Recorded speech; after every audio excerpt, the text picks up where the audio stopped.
Today, on a very special episode of the 1UpBeat.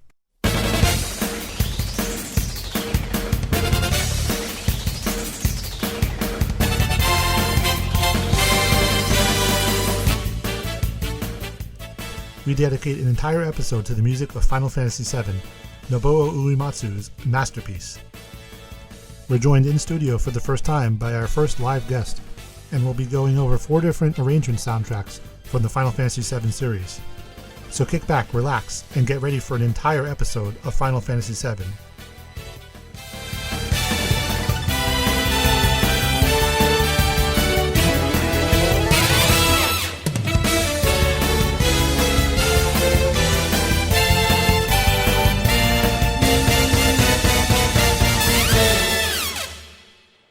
Thanks for listening to this episode of the 1UpBeat, focused entirely on the music of Final Fantasy VII. Today we're excited to have our first discussion episode, and we're joined by journalist, writer, and Tetsuya Nomura's #1 fan, Ashe Short. Thanks for being here. You included the Tetsuya part. Yeah, I know, I had to. So we're going to talk about Final Fantasy VII. You are a self-proclaimed expert, and you sound like you actually know what you're talking about. Much more than I do. And the reason that I wanted to have you on is because I don't really know the game very well. I played it once, and that was, I think I was talking to you about it at the time because I knew you were a huge fan of it. You kept asking me for, what's going to happen with this? And it's like, I'm not telling you what's happening next. Play the game. Yeah, it was one of those games where at the time I had like a friend with a PlayStation. I was like the one person in the world. I wasn't one of the 100 million who had it. And I would just like play like the first, like, not even the full bombing run, just like that first part over and over and over again. And I think with any game, when you hit a certain point of playing the first part of it so many times, you could just never get past it. There's just some games like that. So this was like, I don't know what, maybe I was sick for a weekend and I decided to finally just like focus in and finish it up. And I want to say that was like 2016 or something like that. 2016, 2017, something like that. But I don't know it as well as you do. It's not like ingrained into my childhood. It's not one of those things that I just know intimately. And there are a lot of games that I have that with, and Final Fantasy VII is not one of them. There are others. But this year, Final Fantasy VII's remake came out, and it's an opportunity to really highlight the music because Final Fantasy VII is one of those games where the music just kind of transcends the game as well. Yeah. People know it. Like, for example, yesterday was the Game Awards. I'll date the show a little. It's December 11th. So yesterday was the Game Awards. And when they did the reveal for Sephiroth coming to Smash Bros., they didn't even show him. They just played One Winged Angel, and people knew exactly what was going on. Like, people knew who you were talking about just from that. So it's a really special game for a lot of people gameplay-wise. And I would even say that it's a really special game for me musically. But game-wise, I don't know it as well, so I wanted to bring on an expert. And that was my long introduction, so start blabbering on for a little bit. Right. I mean, my brother got the game when it first came out, and I had no idea anything about it. And of course, it's, the original PlayStation with those kinds of graphics. But before that, I mean, we had the Nintendo 64, so I was playing Mario 64, and I loved that. So I had 3D graphics and everything. But there was something about when I watched him play the opening, and I kind of remember like the moment that Barrett starts talking about the planet and, Shinra destroying the planet with Mako energy. I don't know. I just got really interested in the story. And then once you meet Tifa, like, I don't know, she became my favorite fictional character, like, of all time. And I don't know at what point my brother lost control of the PlayStation to me, and I ended up playing the heck out of that game over and over and over and over and over. I don't think I ever, I do. I basically play it at least once a year. I played it earlier this year before the remake came out. I played it again just like a month or two ago. I unfortunately have purchased this game now on pretty much every system. I have it on my PS4. I have it on my Switch. I have it on my iPad. Had it on, disc. Had it on probably have it on the computer Yeah, I was gonna say, do you have it on somewhere. PC, like the old Yeah, I CDs mean, the for it? thing is, like, I always wanted to do PC so that I could do all of the mods on it, but I need a new gaming PC and the will to go through all of those mods and to do all of the work that's required to, update graphics and everything, which is something that I want to do because, yes, I love the remake and I love it, but there's changes in it. And so part of me does want to play the original with just better graphics. Yeah, yeah. And I think the version I played was the PS4 version, which was based on the PC version.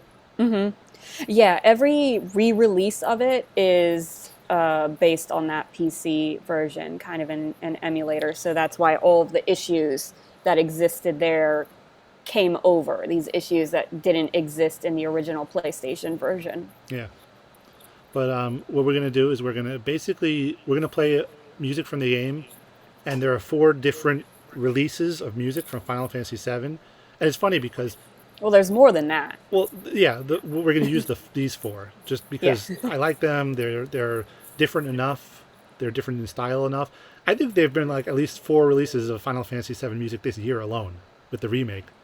Right. Like, They're insane. We had the jazz collections, we had piano, we had another orchestral, we had the remake, we had remake. I don't know, was there like a live version or something? Like I just because they were doing the symphony even though it got canceled or pushed yeah, back because of COVID, but it was like yeah, there was a lot coming out this year there was a music-wise. acoustic arrangement version. I think is the Yes, most the recent one. acoustic. So that's Ah, the remake, the jazz one, the orchestral one. That's like four right there.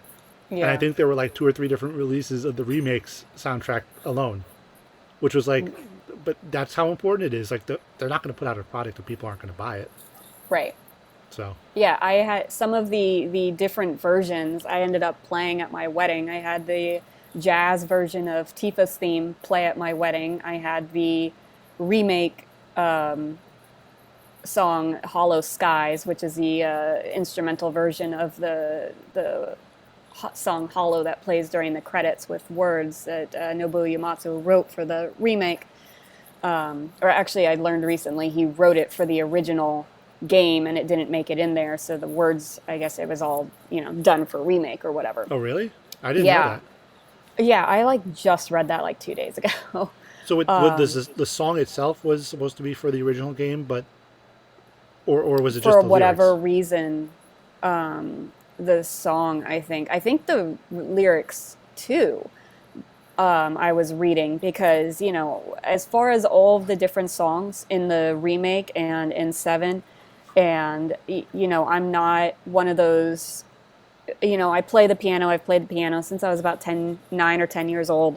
I play mostly Final Fantasy music, actually almost exclusively, but, I play the Jurassic Park theme sometimes. But anyway, so but I'm not one of those like musically inclined people like you who can listen to a track and like get so much insight from it. I mean, I'm not the person that listened to the Breath of the Wild Divine Beast music and found the SOS theme and came up with this entire theory, like I'm not that. But as far as the song Hollow goes, I kind of did listen to it enough and the words and kind of think, okay, well, the whole game there's this kind of love triangle if you want where it's like this Cloud love Aerith, this Cloud love Tifa, and then, if you really are so inclined, you could question whether he loves Barrett or Yuffie. But in for me, it was always just between Aerith and Tifa, and I'm Team Tifa all the way. So everything is biased and skewed in that direction. So when I look at the lyrics to Hollow, I'm trying to pick out, is this really all about Aerith or not? And it's like when it says I see, healing, the healing part, people are like, oh, well, that's clearly Aerith because of her limit breaks. It's like, yeah, but like anyone can have healing materia. So, it's not really quite directed. And it's like, there's your shining face. And it's like, well, how many times in Remake does Cloud wake up and see Tifa first? Like how many times is she there for him? So but then finding out that it was written for the original game and the original game was a lot more inclined toward Aerith which was a little upsetting for me. But I played the game a different way, I so I was wonder if inclined toward Tifa. I But wonder if yeah, that was a thing. Just to interrupt you a little bit, it was a technical thing. Like maybe they just weren't happy with how it sounded at the time because there was no real like vocal song track in 7. It wasn't until 8. One Winged Angel did. It had Yeah. the Latin lyrics Hmm. for Sephiroth, But which is one of those, like, everyone knows One Winged Angel, but also, like, if you just walk up to someone and a gamer, and I'm like, S1 is Centurious, and they'll just be like, you know yeah, complete the lyrics. But yeah, it wasn't until 8 that they had Eyes on Eyes Me on Me. Yeah, and with that like was an actual full-on song. in a cutscene, like played just straight recording. It's not MIDI or anything, right? So maybe that's Yeah, why they put so much emphasis on that, is because they couldn't get something like that going for 7. right. I So think that it was just too much. yeah, so I mean that kind of actually goes into the first batch of music pretty seamless because maybe it was a technical limitation, Mm-hmm. but we still got 3 orchestral tracks out of the original game, which was really cool because there really wasn't anything like that at the time. I mean, Mm-hmm. I'm sure there's someone like, this game had so and so, and it was recorded live by a band in this game. Like, okay, that's not what I'm talking about. In 1997, there wasn't a lot of live recorded orchestral music in games. Right. I think the story is that Nobuo Uematsu, he basically had a computerized system, or like you would have, a keyboard, so he could take any sound, any instrument that he wanted and put it, but it still got that MIDI track to it. So yeah, you can hear what would be different instruments, and it's not all just like this digital sound, like you can hear strings in Aerith's theme, right? Yeah, In the original game, but it just wasn't as clear as an actual recorded orchestra. yeah. So the 3 pieces we got, I don't want to say songs because I know people do that, and we're not about that on this show.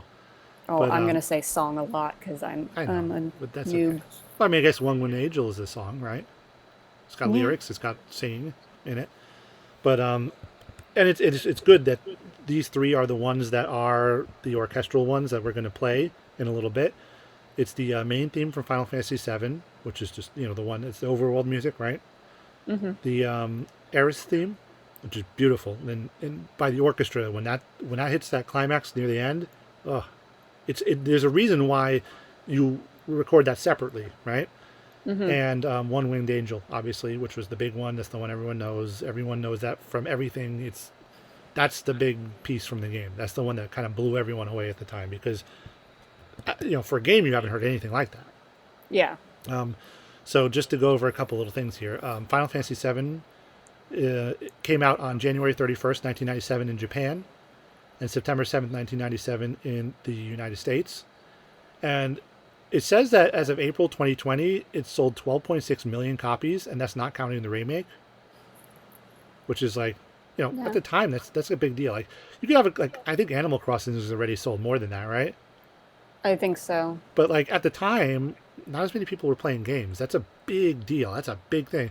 Now, of course, that counts, like, any re-releases and things like that, but it's still, that's a big number. Yeah. The 3 orchestral tracks are from the Final Fantasy VII reunion tracks, which came out October 22nd, 1997. So it was a little bit after the game came to the U.S. And I don't really know what the point of this soundtrack is. It's kind of like a greatest hits, but you get the 3 orchestral tracks in there also. So Yeah. I guess that's the way they kind of trick you into buying the soundtrack twice, right? Which, I mean, it works. I mean, maybe they only had a limited print run of the soundtrack the first time, and this was an opportunity to print it again because it became so popular, unexpectedly popular, right? Yeah.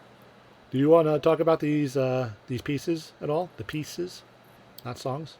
One song. Yeah. So so the main theme in particular, I mean, this is basically the world map theme is when you hear this the most. And this particular orchestral version, I really liked. The main theme was never, that important from the soundtrack for me because there's so many, there's 50 something songs on it. So I have so many other favorites over the main theme, but I really do like this orchestral version better than the MIDI version, which I can't actually say the same for the Eris theme orchestral version here, and I'll get to that in a minute. Oh, you But don't as like for it? the, I mean, I like it, but there, I'll get to it in a minute. So in the main theme, I mean, there's more notes of hope with these underlying tones of foreboding, whereas the original MIDI track was pretty much just foreboding. Because what's happening is when you're on the world map, you're traveling, you first kind of hear this when you leave Midgar and everything that just happened after Midgar. And the world map in Final Fantasy VII, like there wasn't a day-night cycle. So there was kind of night over Midgar always, and then you could get to day, and when you came back around to Cosmo Canyon, there'd be, evening, right? But Midgar was darker, so you've got this foreboding theme, and then as the game progresses, it gets, the theme feels darker and darker as, we're heading toward the end of the world potentially, right? So everybody's just got seeing this meteor in the sky, everybody's terrified. Here's this music that's just so, dark and almost scary. But this orchestral version has these light little notes of hope throughout it, and about maybe halfway through, maybe earlier, it leads up to this like wonderful crescendo, and that is so much lighter than the original track. That just shows you this kind of that hope that was always there, that something was going to come and stop Meteor, that they were going to save the world, or people, it wasn't really the doom and gloom. And then the string edition, it's just adds this majesty that's just it's so beautiful. I really actually like this one. Getting into One Winged Angel, it again captures the same notes, the same intensity, the same kind of intimidating rush that you got from the original MIDI track. I mean, it's just more intense. So it's a really great track, and it's a really great version of One Winged Angels. They didn't really stray too much from it, which I think might be why I don't like the orchestral version of Aerith's theme.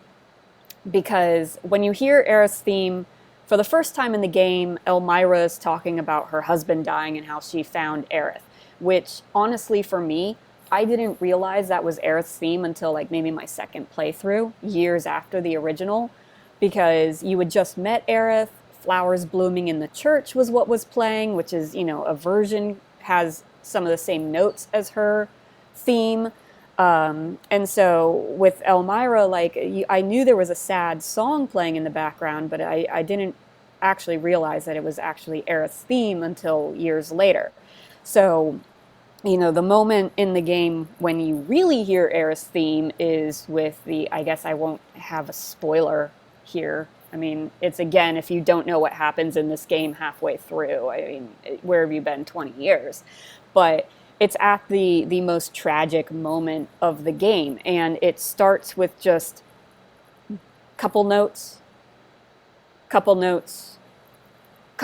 because like the materia is bouncing, right? And it's very slow, like something major just happened, and now we've just got this kind of this slow buildup where everybody is just, did that really happen? Did I really just see this? Oh my God, right?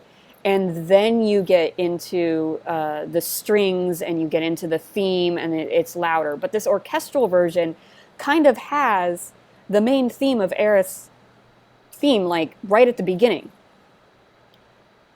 And then it builds up, but then it's, kind of goes back to the little the single notes that I talked about.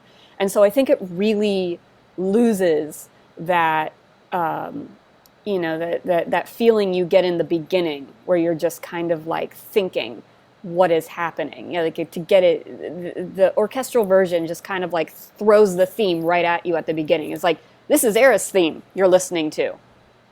rather than, the original, which just kind of has that like, those little notes, soft little notes here, building up to it. And my other point, like, so because this is the orchestral theme from 1997, it is not Aerith's theme in Remake, which does recapture the original MIDI feeling that I described. But the problem for me in the remake is that Aerith's theme is overplayed.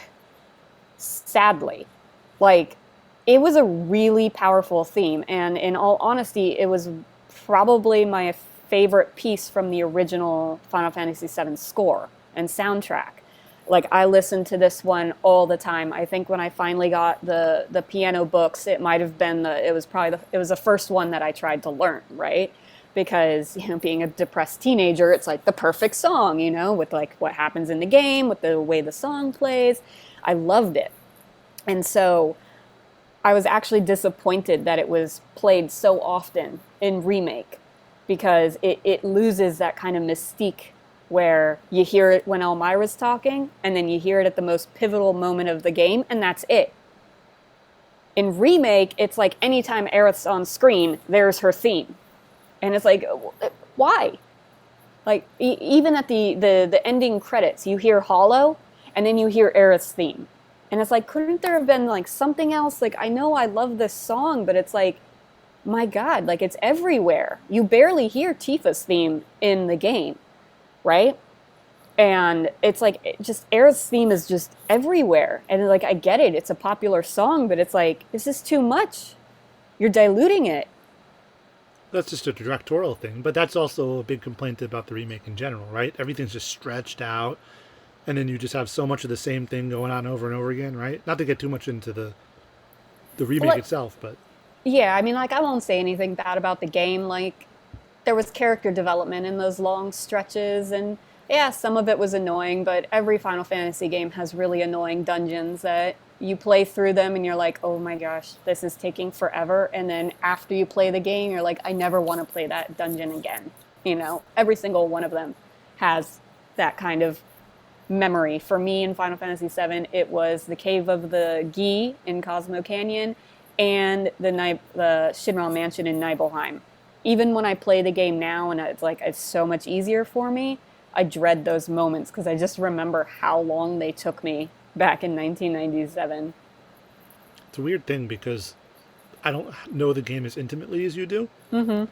To try to feel like what would that be like, to like, would I love it and would I be as comfortable with it now as you probably are, as I am with other games from that time.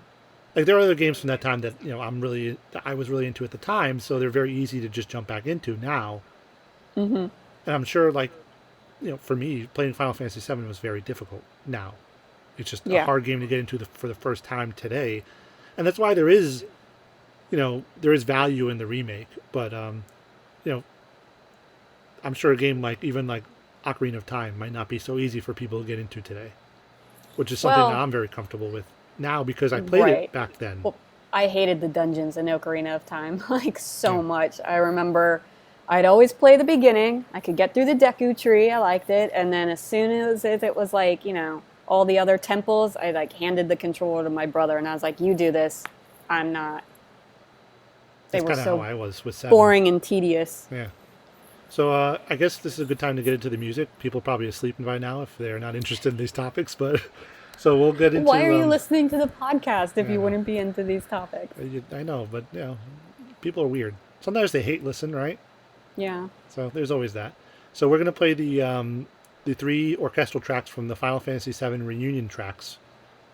The orchestration is by Shiro Hamaguchi, and it was conducted by Hiroshi Kumagai. When you're doing a show live, you can't, just get a do-over with some of these Japanese names. I'm not that skilled at pronouncing them, so this is the way it's going to go.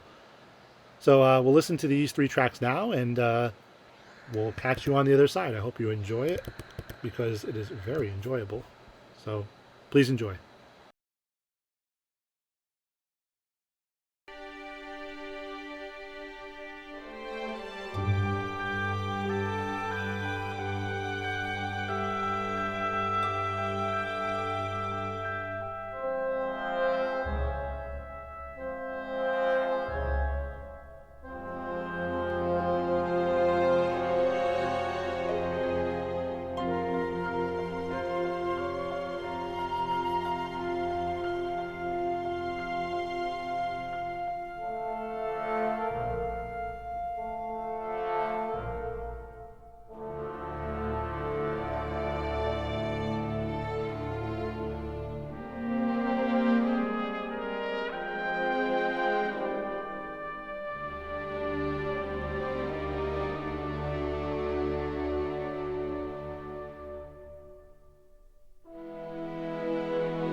And we're back. That was Final Fantasy VII Reunion tracks. The next one we're going to go over is the Final Fantasy VII piano album, the piano collections from 2003. And I was like, 2003? That's really strange. When I looked it up, Final Fantasy IV got a piano collections in 1992. 5 got it in 93. 6 got it in 94. And then 8 got it in 2000. 9 in 2001. 10 in 2002. And then 7 didn't get one until 2003. That's weird. Isn't that strange? Because you think that would be the one where they'd be like, hey, this game's pretty popular. Maybe we want to make, more stuff for people to get. So yeah, it was. I had to look that up again, and part of me wants to think that it was, or part of me doesn't want to think, but what was it? 2005 was the tech demo for the PlayStation 3 where they used the opening of Final Fantasy VII, and then everybody was like, "Are they going to remake 7 like with new technology and everything?" And so I just feel like so much of things dealing with 7 were meant to trick people, or like, hey, maybe we're going to do a remake. Pay attention to us. Look here's the piano themes coming out so much later. Do you think it was leading up to that, and then the tech demo from 15 years ago was going to be something sooner than, 15 years? Yeah, so I think that they were always going to do this, right? And that all of their excuses were just so that they were waiting until it was going to be really, really good, maybe. Or because they had excuses that were like, no, we want to make a game that's going to outperform 7 before we remake it, right? Or there was the time when, who was it? Was it Square Enix's president or somebody was like giving a press conference and was asked about it, and they're like, we have no plans for it. And then he gave this little look that was just kind of like clearly saying, yet. Right. And so, yeah, that was around the tech demo because there was so much conversation about why would you choose this game? Like 10 and 10.2 had just come out. You could have used them, like how 8 was used for the PS2, right? But no. Oh yeah, it was. I forgot that. Yeah, there was the dance scene, I think. Yeah. I actually did that dance at my wedding. That was our dance. But yeah, so I don't know. There's a part of me that feels like Square Enix has been stringing us all along all of these years, waiting for the 20th anniversary, Yeah, and then it still took them too long. That's right, happened. Exactly. That was like, I wish that I had this on tape, because in 2015, I was in the car with my family, talking to my brother. It was ahead of E3, and I was like, they're going to announce the Final Fantasy VII remake this year. Like, I just know it. And it's like, there's no information. There's no rumors. There was nothing at that point. But I was like, they're going to do it. Like, I always had this belief they were going to remake the game. I always knew in my heart they were going to, right? And I remember telling my brother, like, and they're going to announce it this year because the 20th anniversary is coming up in 2 years, 2 years to finish making the game because they would have already had to have started, and it'll be released for the 20th anniversary. I was wrong on the timing, but I was so right. Like, my brother later that year during E3, he's like, turn into the PlayStation the demo, and I turned it on and was like, they're announcing the remake, and I was like, I was right. Oh my God, I was right. Just have to believe. I guess if you and then of course it didn't come out for another 5 years. 5 years, yeah. They're probably like, we can get this done in 2 years and we'll have it out for the 20th anniversary. And it still took another 3 years after that. Yeah. So the piano collections is a great opportunity to talk about Tifa's theme, because that's the first one that's going to play. It's Tifa's theme, A Head on Our Way, Farm Boy, and Descendant of Shinobi. So, Tifa's theme, I liked it in the original game, but I love it now. And in every version, all of those different albums that we talked about earlier, the jazz, the strings, acoustic. Like I haven't listened to the acoustic one, but in the other ones, like Tifa's theme has worked so well. Like the jazz version of it was really great. I mean, like I said, I played it at my wedding, and the piano theme as well. And I don't know why it just works so well in all these different, versions, but it does. And in all honesty, Tifa's theme, I think, is the biggest song improvement from the original game to the remake, in my opinion, right? Like I said earlier, I'm Team Tifa, so there's going to be some bias there. But like I said, Aerith's theme was I liked it a lot in the original game. Now I really like Tifa's theme. There's this wonderful sadness to it that fits her character, like there's hope and but there's also this despair of all the things that this poor woman has gone through in her life, that was kind of ignored because of what Aerith had gone through. But like I listen to the remake version of her song like on repeat when I'm writing. And there's this other thing that I've noticed in a lot of these versions, piano, remake, maybe it started in 2003 because I didn't really get it in the orchestral version from 1997 or the original, but it's almost like they've been Disneyfied. Like there's these Disney elements, qualities to some of these songs where like I hear something and I'm like, huh.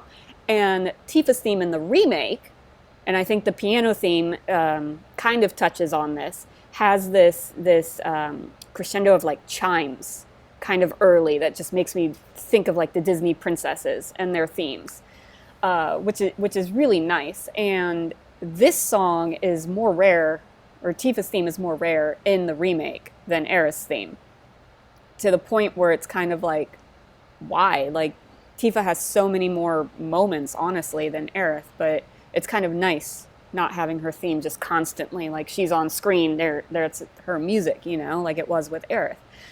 But yeah, I really like the theme. It really works well on the piano. It's beautiful, it's sad, haunting, and yeah, I absolutely love it. I told you before that I really love that opening chord Yeah. of the piano version, and it's just I don't know what it is. It's one of those qualities that you can only get from a human player, where it was just each note of the chord is played so slowly, and you could feel every building on top of the previous note. It's Yeah. just it's perfect. And to me, someone who doesn't know the characters as well as you do, as intimately as you do, it feels like the kind of music for someone who's like they've had a hard life, a hard go at it, right? Like you said, but they're picking themselves up and just going on. It kind of Which has that is, feeling. yeah, which is absolutely Tifa. I mean, she had her entire hometown destroyed when she was 15, lost her mother at a young age, lost her father when she lost her hometown, ends up in the slums of Midgar after living in this quaint little village of Nibelheim, living in the slums of Midgar. And when you meet her, she's just, she's alive, and she's kind of like picking Cloud up, right? She found, as we know from the original game, she found him at the train station when he was half dead, after just losing, Zack. But when you meet her, and her character was improved a lot in the remake as well. Whereas everyone's always thinking, oh, Aerith is the bubbly, kind of happy-go-lucky, optimistic one. Tifa was the more thoughtful, nervous, shy one. But in remake, like the first time that Cloud's around her, she's leaning over the bar counter, she's flirty, she's upbeat, like a bartender has to be.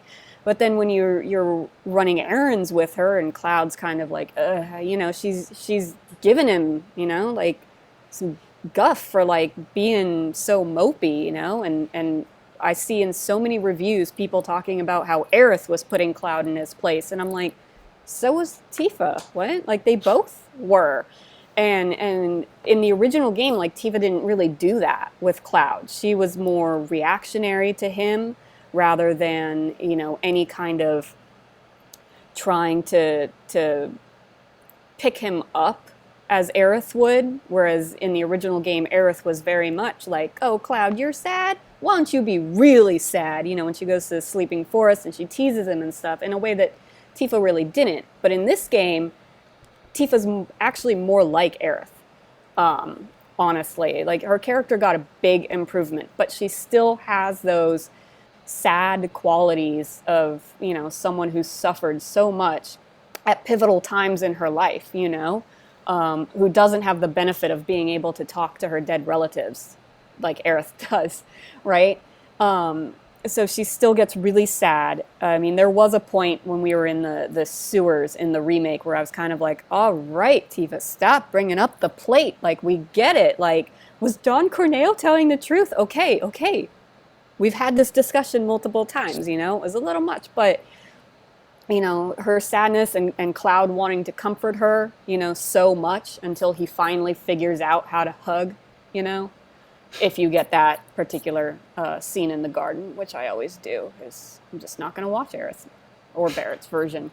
But yeah, so you know, like you said, like Tifa's theme has that in there.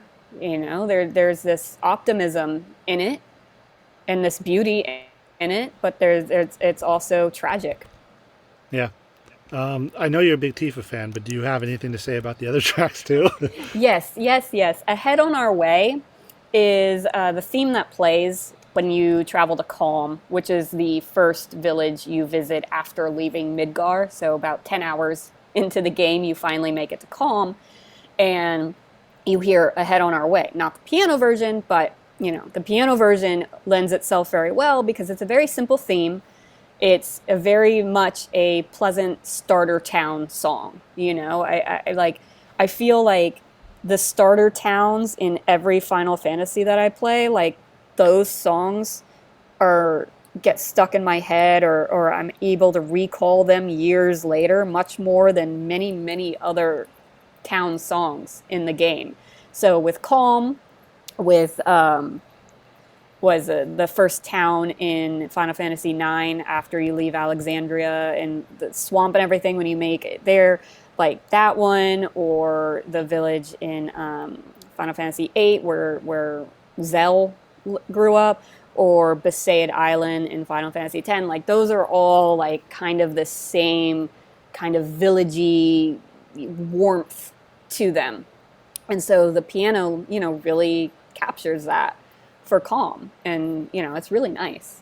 As for the Farm Boy version, I actually didn't like this on piano because the piano can be a wonderfully happy instrument, and Farm Boy is a pretty upbeat tune because it's played when you go to the Chocobo Ranch in Final Fantasy VII. And so Chocobo themes, which we have one that we'll discuss a little bit when we talk about Distant Worlds, and I have issues with that as well, is that the Chocobo theme is always like, you know, super upbeat, super just like playful, right? Like you're riding a chocobo, like, oh my God, this is amazing, right? And so that's kind of what's going through your head every time you hear this song.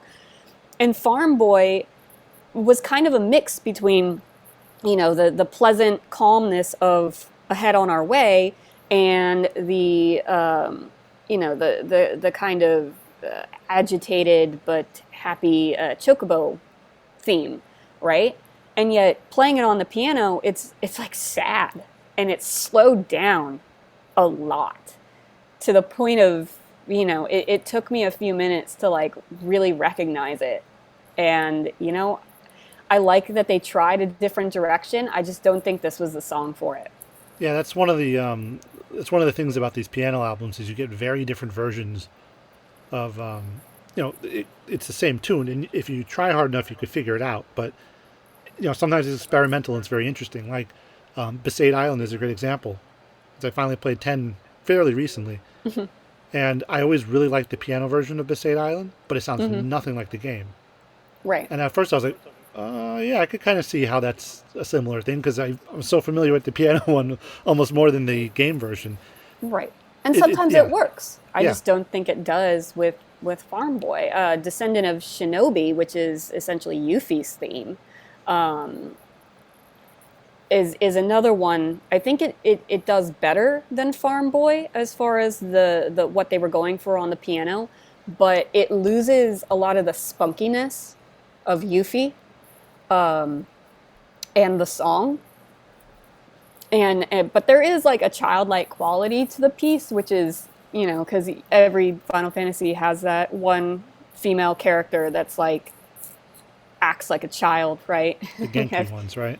Right, Yuffie, Selphie, who was it in 9? Aiko, I guess, kind of. And then in 10, of course, Riku, and, you know, moving on. But yeah, so Yuffie, even though, you know, she's 16, she acts kind of like she's 9. And this music is, I guess, a bit more adult sounding. There's like that childlike quality, like I said, but again, like a lot of the spunkiness is lost, which is kind of upsetting. And I had to look up Descendant of Shinobi because I didn't immediately recognize it as Yuffie's theme, which you hear, you know, a couple times in the game. You first hear it when you defeat her in the forest, and when you're deciding whether you're going to bring her into your party, in which you have to answer her questions in a very specific, not instinctual way. Otherwise, she'll leave, and you'll have to fight her again.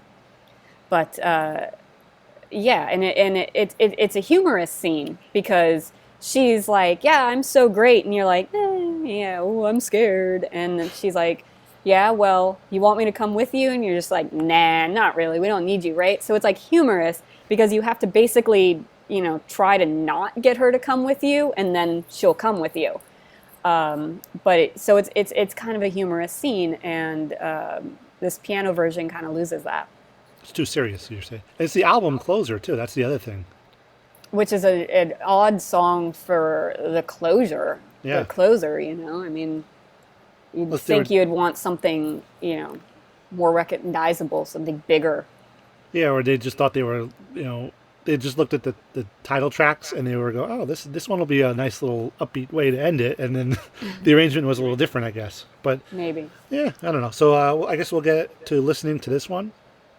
And so it's Final Fantasy Piano Collections, Final Fantasy VII Piano Collections, which was released on December 3rd, 2003. The arrangements were by Shiro Hamaguchi, and the piano was performed by Seiji Honda. So please enjoy.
Thank you for tuning in to the Cinematic Sound Radio Network.